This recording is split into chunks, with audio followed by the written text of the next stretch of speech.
Sometimes, the most unexpected chapters of our lives don't arrive with a bang but with a whisper, soft, trembling, yet powerful enough to change everything. Imagine a dusty cowboy, hardened by long days under the sun, meeting a widow whose loneliness had grown into silence so deep it could swallow her whole. What happens when two broken souls collide? Stay with me, because this story of longing, redemption, and the courage to bloom again will hold your heart until the very last word. The prairie stretched out endlessly under the wide Texas sky, the land shimmering with heat waves that rose from the dry earth. Dust blew across the fence rails, and the air smelled of mesquite and sunbaked soil. Jake Turner adjusted the brim of his hat as he leaned against a post, his frame weary from miles of travel and years of work that had shaped him into something as rugged as the land itself. 30 years old, his skin browned and toughened by the sun, his eyes carried that look of a man who had seen too much loneliness, too many roads, and never once found a reason to settle. He was used to silence, used to keeping people at arm's length.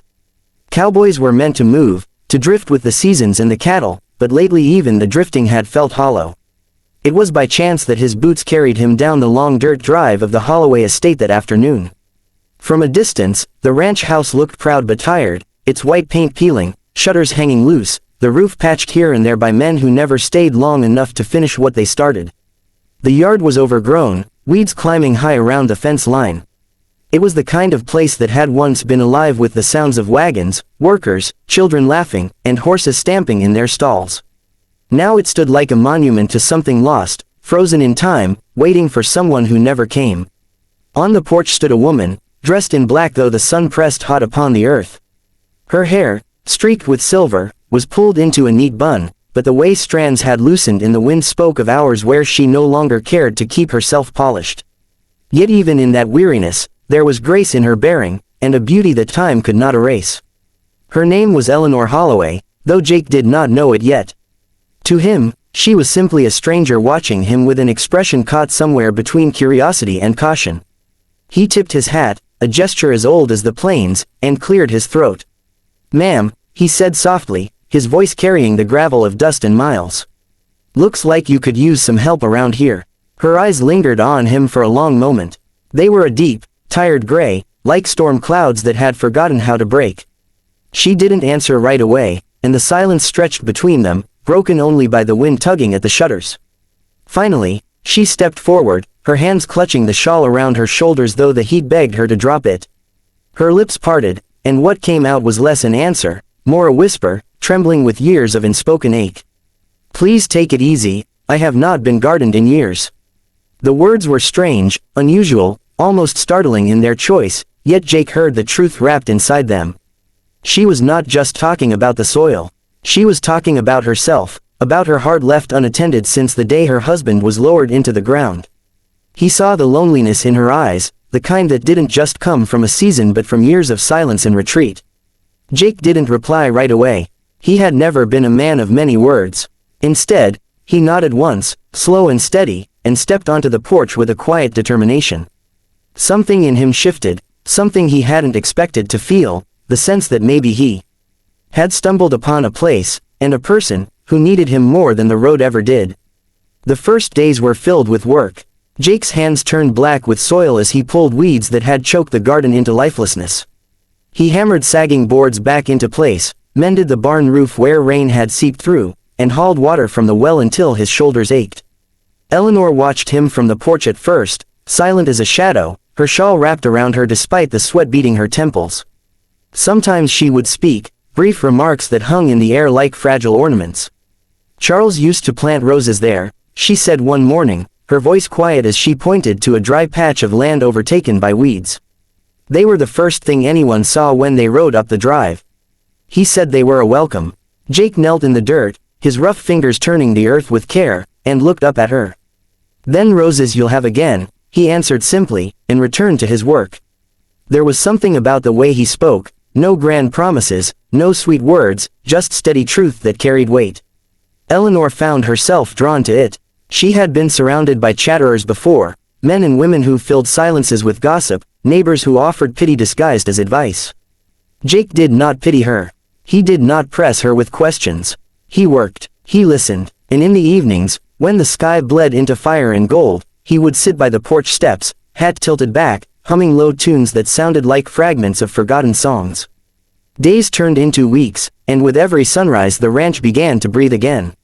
The fences stood straight, the barn no longer leaked, the soil smelled rich and alive. And something else, something subtler, began to stir in Eleanor herself. She started walking through the garden again, her hands brushing the tender leaves that Jake had coaxed from the earth. Sometimes she carried a book and read on the porch while he worked, her voice breaking the silence with poetry that had once been her companion before grief silenced her. One evening, as the sky turned violet and the crickets began their chorus, Eleanor stepped down into the yard barefoot. Her toes sank into the cool earth, and she closed her eyes, breathing in the scent of new roses that had finally begun to bloom. Jake looked up from where he was setting a post, and for the first time since he'd come, he saw her not as the untouchable widow of Holloway Estate, but as a woman who had begun to awaken from years of sorrow. Her eyes met his, and she smiled, not a wide smile, but the kind that carried both pain and hope. "I thought I was finished," she whispered, almost to herself. "But you've reminded me that even barren land can bloom again." Jake's chest tightened, and though he did not speak, he knew the truth of her words. She wasn't only talking about the roses. She was talking about herself. And as he looked at her standing barefoot in the soil, bathed in the soft light of evening, he felt the first stirring of something he had never expected to find on a lonely stretch of road, a reason to stay. The Holloway Estate was no longer the husk it once had been. By midsummer the garden brimmed with color, the roses standing proud and the soil rich with vegetables that promised a good harvest. The fences were mended and straight, the barns clean and orderly. Travelers along the dusty road slowed their horses to stare at the transformation, whispering to each other in awe that the widow's land had finally come alive again. Jake Turner's sweat and quiet determination had brought it back, but more than that, the woman who had once sat silent on her porch had begun to breathe again. Eleanor Holloway walked the grounds now, her shawl often forgotten, her laughter soft but real when the wind carried Jake's dry jokes across the fields.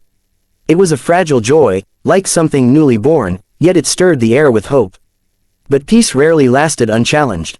Word of the estate's revival traveled quickly, and with it came those who had long hovered at the edges of Eleanor's life.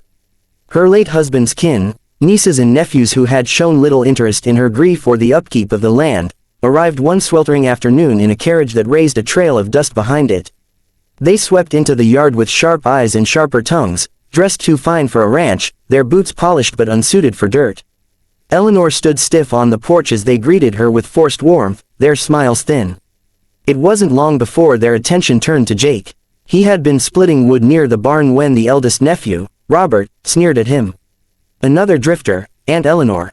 How long before this one takes his pay and leaves you in ruin like the rest?" His words dripped with disdain, and though Jake didn't rise to the bait, Eleanor flinched.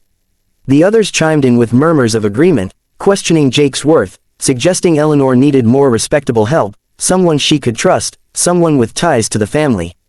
Beneath their polite facades lay the clear motive: they feared losing their claim on the inheritance. To them, Jake was not just a stranger, he was a threat, an anchor keeping Eleanor from the dependence they quietly relied on.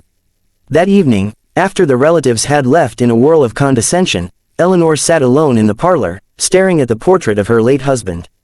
The lamplight flickered against his painted features, a reminder of the man who had once filled these halls with authority and pride. She spoke into the silence, her voice heavy. "Maybe they're right, maybe I'm just a foolish old woman, clinging to something I shouldn't. Letting a stranger plant roots in soil that isn't his." Jake had entered quietly, his boots softened by the rug. He removed his hat and set it gently on the table. His eyes, usually calm and unreadable, now carried a rare intensity. "You're not foolish, Eleanor," he said, his voice low, steady. "You're alive, and livin' means riskin' being let down, riskin' hurt. But it also means giving yourself the chance to feel again. Don't let their greed tell you how to live." Her hands trembled in her lap, tears welling but not yet falling. "What if I've forgotten how? What if I don't know how to feel anymore?" Jake stepped closer, crouching so he could meet her gaze. He didn't reach for flowery words, only the truth that sat heavy in his chest. "Then I'll remind you." His hand closed gently over hers, rough skin against delicate fingers, a steady touch that carried more promise than any vow.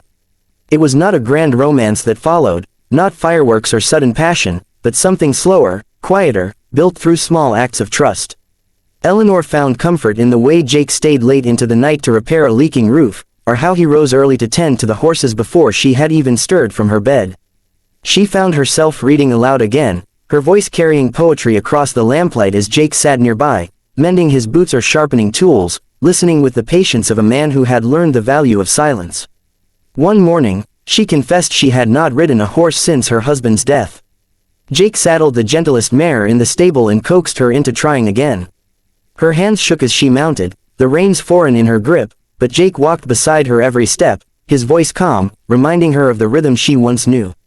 By the end of the ride her cheeks were flushed, her smile bright with the exhilaration of rediscovering something she thought was lost forever. The townsfolk began to talk, of course. Whispers floated through the market that the widow and the cowboy had grown close, too close, that perhaps her grief had turned to folly. Eleanor heard the words in the tilt of neighbors' heads, in the guarded way old friends greeted her.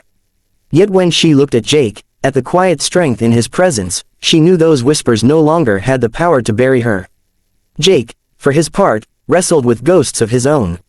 He was a drifter by habit, a man who had never stayed in one place long enough to belong.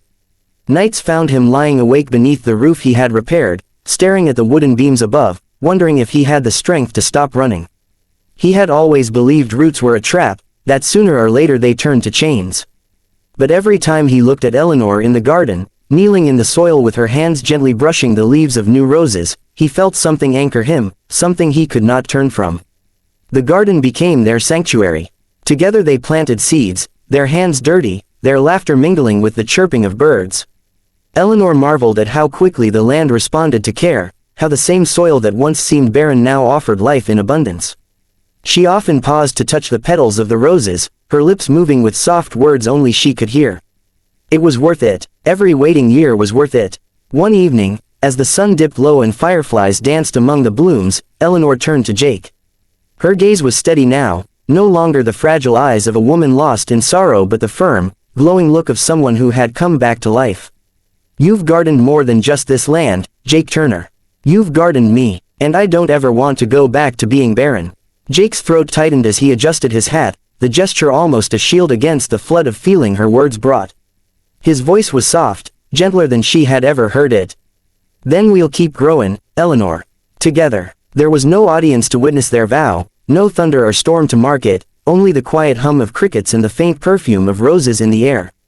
Yet in that moment, a widow who had believed her best years were behind her and a cowboy who thought he would never belong anywhere found themselves bound not by need or loneliness, but by choice. They chose to stay, to tend not only to the land but to the fragile garden of their hearts, knowing it would take patience, knowing it would take work, but believing that, at last, they had found something worth the risk.